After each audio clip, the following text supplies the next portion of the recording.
اور جب تمہارے لڑکے بالغ ہو جائیں تو ان کو بھی اسی طرح اجازت لینی چاہیے جس طرح ان سے اگلے یعنی بڑے آدمی اجازت حاصل کرتے رہے ہیں۔ اس طرح اللہ تم سے اپنی آیتیں کھول کھول کر بیان فرماتا ہے، اور اللہ جاننے والا ہے، حکمت والا ہے۔ اور بڑی عمر کی عورتیں جن کو نکاح کی توقع نہیں رہی اور وہ زائد کپڑے اتار کر سر ننگا کر لیا کریں تو ان پر کچھ گناہ نہیں، بشرطے کہ اپنی زینت کی چیزیں نہ ظاہر کریں، اور اگر اس سے بھی بچیں تو یہ ان کے حق میں بہتر ہے،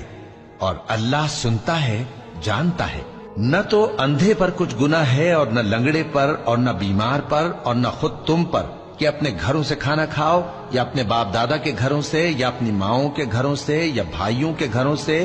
یا اپنی بہنوں کے گھروں سے، یا اپنے چچاؤں کے گھروں سے، یا اپنی پھوپھیوں کے گھروں سے، یا اپنے ماموؤں کے گھروں سے، یا اپنی خالاؤں کے گھروں سے، یا اس گھر سے جس کی کنجیاں تمہارے ہاتھ میں ہوں، یا اپنے دوستوں کے گھروں سے۔ اور اس کا بھی تم پر کچھ گناہ نہیں کہ سب مل کر کھانا کھاؤ یا جدا جدا۔